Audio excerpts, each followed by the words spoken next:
Hello my friends, welcome back to the channel Ashish sir. आज के इस वीडियो के अंदर हम लोग बात करने वाले हैं sources of owned capital and sources of borrowed capital. ये दोनों क्वेश्चंस के जो इंट्रोडक्शन वाले पार्ट है उसको आज हम लोग कवर करने वाले हैं और ये क्वेश्चन समझने के बाद आपको कहीं ना कहीं डिस्टिंग्विश में मदद भी मिलेगी। सबसे पहले हम लोग बात करते हैं what is sources of funds. ठीक है, तो हमने सोर्सेस ऑफ फंड में ओन कैपिटल बोरोड कैपिटल को लास्ट लेक्चर में डिस्कस किया था, जिसके अंदर हमने क्या डिस्कस किया था कि ओन कैपिटल जो होता है वो दो तरीके से आता है, एक तो शेयर्स, एक रिटेन अर्निंग। शेयर्स में दो तरीका है, equity and preference. Borrowed capital के अंदर bonds, debentures, public deposit, ADR, GDR, banking loan, financial institutions loan etcetera. उसी को हम लोग यहाँ पर देखेंगे कि if the capital is raised by the company with the help of owners. भाई साहब, ये ओनर मतलब कौन? द कंपनी के share holder is called as owned capital, जिसे हम ओनरशिप कैपिटल भी कहते हैं। समझ में आ रही बात कि जब किसी भी तरीके की जॉइंट स्टॉक कंपनी अपने कंपनी के ओनर, अपने कंपनी के शेयर होल्डर के मदद से पैसे रेज करती है ना, उसे हम लोग ओन्ड कैपिटल या ओनरशिप कैपिटल कहते हैं। The share holder purchase share of the company and supply necessary capital, it is a form of own capital। भाई साहब, कंपनी आएगी और शेयर होल्डर को शेयर बेचेगी, शेयर होल्डर वो शेयर्स खरीदेगा और शेयर्स खरीदने के बाद वो कंपनी को पैसे देगा। तो इस तरीके के फिनेंसेस को हम कहते हैं ओन्ड कैपिटल। ओन कैपिटल, ठीक है, नेट वर्थ भी इसे कहा जाता है। इसका दूसरा नाम क्या है? Net worth. तो दिक्कत नहीं sir. Another form of own capital is retain earning. यानी पहले पैराग्राफ में हमने शेयर्स देखा, लेकिन दूसरे पैराग्राफ में हम रिटेन अर्निंग देखेंगे। Retain earning is also known as ploughing back of profit. मतलब जो भी आपने प्रॉफिट कमाया उसका एक हिस्सा साइड में निकाला। तो आपने जो भी प्रॉफिट कमाया उसका एक हिस्सा आपने साइड में निकाल के रखा, उसको हम कहेंगे plogging back of profit. It is reinvestment of profit in the business by the company itself। return earning is an internal source of finance। भाई साहब, आपने इसको बहुत कॉम्प्लिकेटेड हो जाता है कभी। एक सिंपल सी बात बताता हूँ। मम्मी ने आपको पॉकेट मनी दिया, आपने क्या किया? उस पॉकेट मनी में रोज 10 रुपए आप गल्ले में डालते थे, सेविंग करते थे, पिगी बैंक में डालते थे।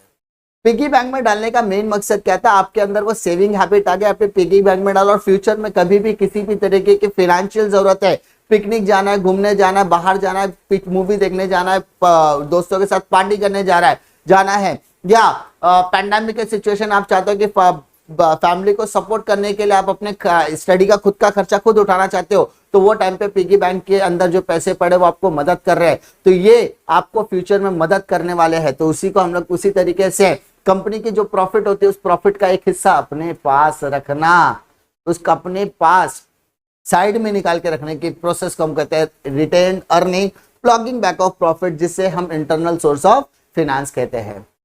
Own capital is regarded as permanent capital. अरे भाई साहब, आप तो कैसी बात कर रहे हो? ओनर है ना, ओनर कहाँ जाएगा? बिजनेस छोड़ के जा सकता है? नहीं, इसलिए ओन कैपिटल को हम क्या कहेंगे? परमानेंट कैपिटल करेंगे। It is return only at the time of winding up of the company. लेकिन इसकी भी कोई गारंटी है क्या? नहीं सर, इसकी भी कोई गारंटी नहीं है कि आपको बिजनेस बंद करूंगा, बिजनेस बंद करने के बाद सारे असेट्स को बेचने के बाद सबसे पहले आउटसाइडर्स को पैसा दूंगा, उनसे पैसा बचे तो प्रेफरेंस को दूंगा, उनसे पैसा बचे तो इक्विटी, तो इसमें भी पूरा पैसा मिलेगा, इसकी कोई गारंटी नहीं है। इसलिए इसे ओनर का पैसा कहते हैं, इसीलिए इसे हम लोग रिस्क कैपिटल कहते हैं, इसीलिए इसे हम परमानेंट कैपिटल कहते हैं। Own capital in the form of share capital provide initial source of capital for a new company. It can be raise any time later to satisfy additional capital needs of a company. मतलब जब company पहली बार शुरुआत होती है, पहली बार वो कदम रखती है स्टॉक मार्केट के अंदर किसी भी तरीके के फाइनेंसेस को रेज करने के लिए, उस इनिशियल लेवल पर आपको ओन कैपिटल ही मदद करता है। बाद में आपकी जरूरतों को पूरा करने के लिए बाद में उसे और भी रेज कर सकते हैं। However, return earning cannot be the initial stage of the company. It can be important source of capital when company run its business profitability during the existing। मतलब जब आप नया बिजनेस, तो नए बिजनेस में आप शेयर इशू करके पैसा ला सकते हो, आप इक्विटी इशू करके पैसा ला सकते हो, आप प्रेफरेंस इशू करके पैसा ला सकते हो। लेकिन जब नया बिजनेस हो तो आपने प्रॉफिट कमाया नहीं होगा, तो आपका रिटेन अर्निंग इनिशियल लेवल पर नहीं आएगा। लेकिन जब आपका बिजनेस चल निकलेगा, जब आप कंपनी की प्रॉफिट में रहेगी, तो प्रॉफिटेबिलिटी का एक हिस्सा जब साइड में निकाल के रखोगे तब आपका रिटेन अर्निंग होगा। ठीक है। Promoter decide the share capital required by the company. अब प्रमोटर, सर ये प्रमोटर कौन होता है?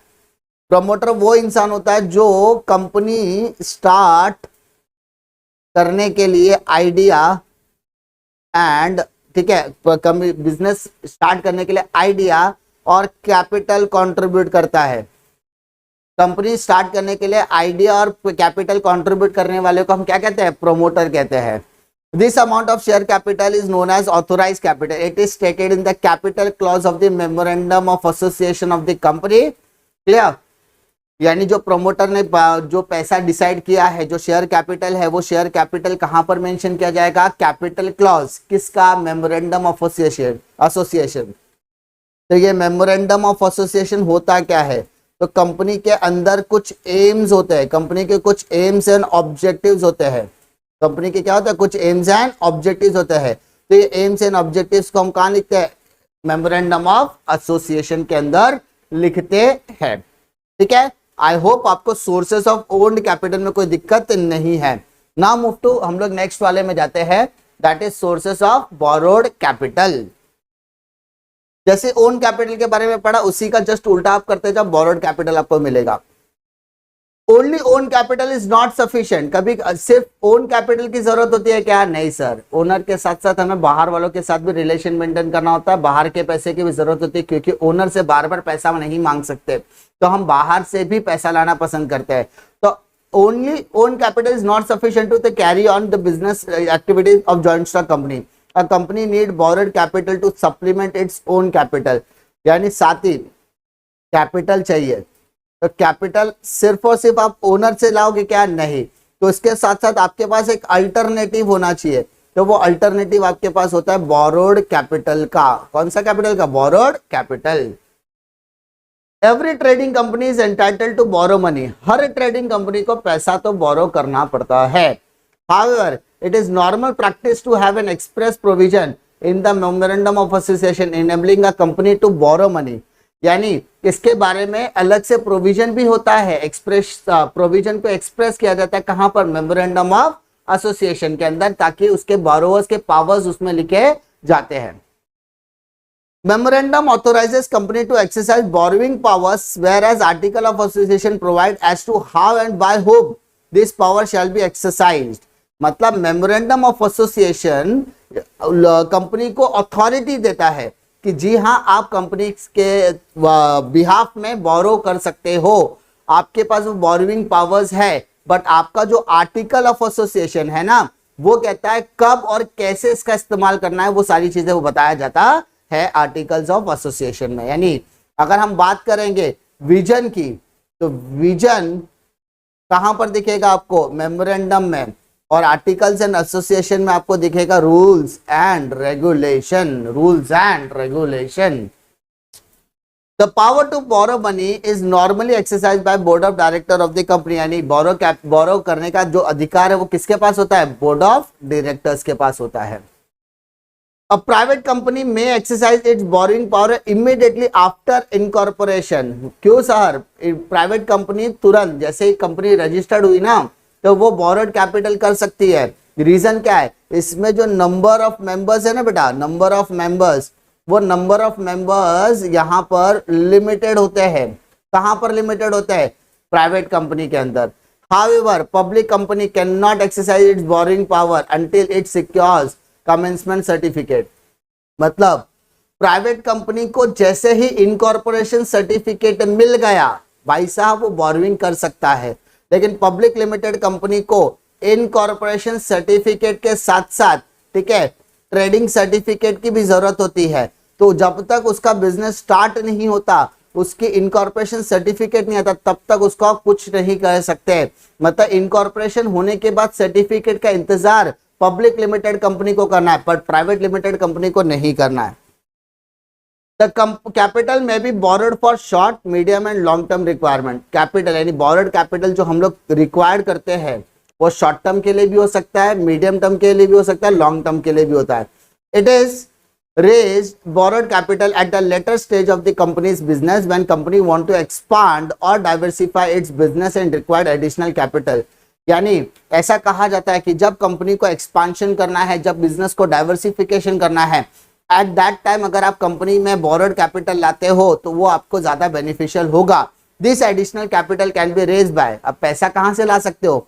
तो पैसा लाने के लिए आप debenture, deposits, bond, public deposit, loan from commercial bank या फाइनेंशियल इंस्टीट्यूशंस का सहारा ले सकते हो। लेकिन माय डियर्स, आपको इन बोरोड कैपिटल के ऊपर क्या पे करना पड़ेगा? इंटरेस्ट पे करना पड़ेगा, जैसा कि मैंने आपको इंट्रोडक्शन में बताया।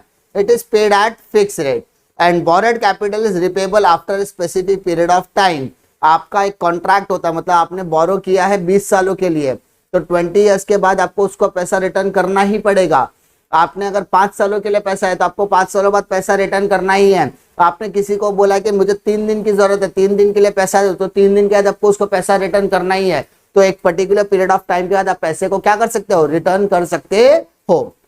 आई होप आपको सोर्सेस ऑफ ओन कैपिटल और सोर्सेस ऑफ बोरोड कैपिटल के कॉन्सेप्ट में कोई दिक्कत नहीं है। ओन कैपिटल में क्या क्या चीजें इंक्लूड होगी, बोरोड कैपिटल में क्या इंक्लूड होता है, वो दोनों चीज आपको समझ में आए होंगे।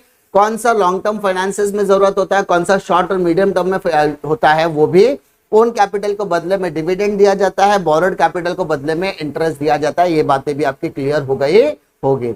उम्मीद करता हूं कि आपको वीडियो पसंद आएगा। वीडियो पसंद आता है तो लाइक करो, दोस्तों में जरूर शेयर कीजिए। इसी तरीके की वीडियो के लिए चैनल पे बने रहे।